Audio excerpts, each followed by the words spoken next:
के संग चले, चले सुबह शाम हर राह पर के मैं चलता हूँ यीशु के संग, सिर्फ उसी के संग। धूप में चलूँ साय में चलूँ, चले सुबह शाम हर राह पर के मैं चलता हूँ यीशु के संग, सिर्फ उसी के संग।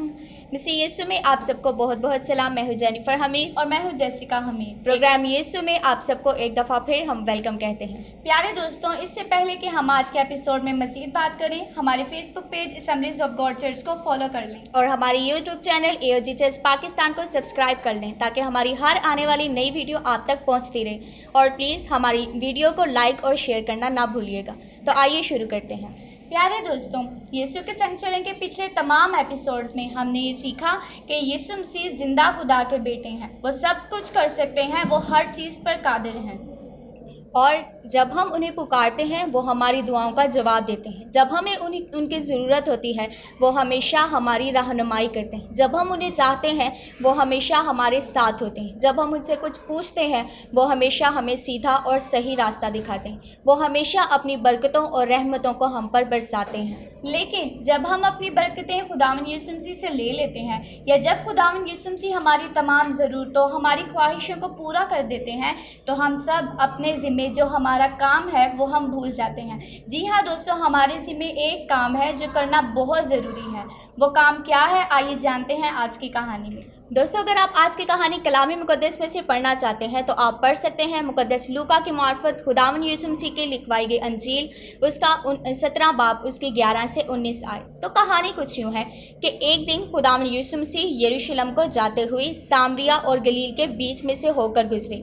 और जब खुदावंद यीशु मसीह एक गाँव में दाखिल हुए, उन्हें 10 आदमी मिले जो कोढ़ के मर्ज में मुब्तला थे और इस बीमारी के होने की वजह से वह सबसे अलहदा और सबसे दूर खड़े थे। और जब उन्होंने दूर से खुदावंद यीशु मसीह को अपने पास आते हुए देखा तो वह चिल्ला उठे और बुलंद आवाज से कहने लगे, ऐ यीशु, ऐ इब्ने दाऊद, हम पर रहम कर। अगर तू चाहे तो हमें पाक और साफ कर सकता है। जब खुदावंद यीशु मसीह ने उन 10 कोढ़ियों को देखा तो बाकी दूसरे लोगों की तरह उसने उनसे नफरत नहीं की, बल्कि उनको देखकर उसे उन पर तरस आ गया। और उन 10 कोढ़ियों को खुदावंद यीशु मसीह ने कहा, मैं चाहता हूँ कि तुम पाक साफ हो जाओ, इसलिए जाओ और अपने जिस्म को काहिनों को दिखाओ। और उन 10 कोढ़ियों ने ऐसा ही किया। और पता है दोस्तों, वह जब काहिनों को अपना जिस्म दिखाने जा रहे थे तो चलते चलते रास्ते में ही वो 10 के 10 कोढ़ी शिफा पा गए। और उन 10 में से एक आदमी ने जब ये देखा कि वो रास्ते में चलते चलते यीशु के कहने के मुताबिक पाक साफ हो गया, तो वो वापस खुदा की तारीफ़ और तमजीद करता हुआ खुदावंद यीशु मसीह के पास वापस आया और मुंह के बल खुदावंद यीशु मसीह को गिरकर सजदा किया और उसकी शुक्रगुजारी की। और दोस्तों, वो आदमी सामरी था। शिफा तो 10 के 10 कोढ़ियों ने पाई थी, लेकिन वापस शुक्रगुजारी करने के लिए सिर्फ एक ही शख्स, एक ही कोढ़ी आया था जो शिफा पा गया था। जब खुदावंद यीशु मसीह ने उसे देखा तो उससे कहा, क्या 10 के 10 पाक साफ नहीं हो गए थे? तो बाकी 9 कहाँ हैं? क्या उन पर भी ये वाजिब ना था कि वापस लौटकर वो खुदा की तमजीद करते हुए शुक्रगुजारी करते? इसलिए खुदावंद यीशु मसीह ने उस शख्स को जो शुक्रगुजारी करने आया था कहा, जा, तेरे ईमान ने तुझे अच्छा किया। और दोस्तों, आज की कहानी से हमने ये जाना कि खुदावंद यीशु मसीह चाहते हैं कि जितने लोगों ने शिफा पाई वो सब शुक्रगुजारी करें। यानी इस कहानी में 10 कोढ़ियों ने शिफा पाई। खुदावंद यीशु मसीह ये चाहते थे कि 10 के 10 लौटें और खुदा की तारीफ़ करें, उसकी तमजीद करें, लेकिन ऐसा नहीं हुआ।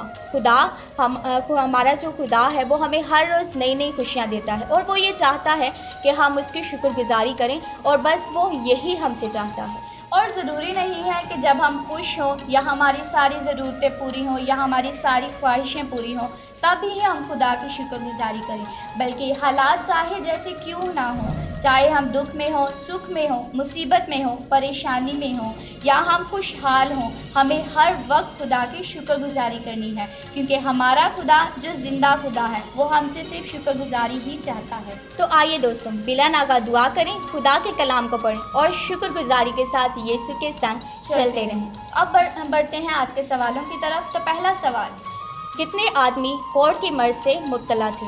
दूसरा सवाल, कोढ़ियों ने जब यीशु मसीह को देखा तो उन्होंने क्या कहा? तीसरा सवाल, खुदावंद यीशु मसीह ने कोढ़ियों को देखकर उनसे क्या कहा? चौथा सवाल, कितने कोढ़ी शिफा पा गए? पांचवा और आखिरी सवाल, जब सब कोढ़ियों ने शिफा पा ली तो कितने कोढ़ी वापस खुदावंद यीशु मसीह की शुक्रगुजारी करने आए? तो आप सब हमारे सवालों के जवाब हमें कमेंट सेशन में कमेंट करके बता सकते हैं। तो अब बढ़ते हैं आज के वर्शिप सॉन्ग की तरफ। मेरा खुदा हर रोज मुझे नई खुशियाँ देता है, मेरा खुदा हर रोज मुझे नई खुशियाँ देता है। शाद माँ वो मुझको बना देता है, शाद माँ वो मुझको बना देता है। जब होती है कोताही कोई या बात गलत मुझसे, मैं करता नहीं हो जाता है जब काम गलत मुझसे। जब होती है कोताही कोई या बात गलत मुझसे, मैं करता नहीं हो जाता है जब काम गलत मुझसे। मेरा खुदा बिगड़े हुए मेरे काम बना देता है, मेरा खुदा बिगड़े हुए मेरे काम बना देता है। मेरा खुदा हर रोज मुझे नई खुशियाँ देता है, मेरा खुदा हर रोज मुझे नई खुशियाँ देता है। शाद माँ वो मुझको बना देता है। जब भूल मैं जाता हूँ कभी बाइबल की बातों को, और नींद से उठ जाता हूँ घबरा कर रातों को।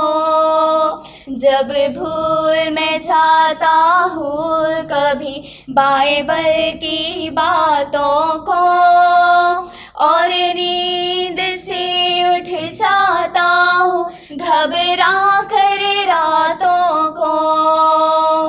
मेरा मसीहा आकर मेरे सपनों को सजा देता है, मेरा मसीहा आकर मेरे सपनों को सजा देता है। मेरा खुदा हर रोज मुझे नई खुशियाँ देता है, मेरा खुदा हर रोज मुझे नई खुशियाँ देता है।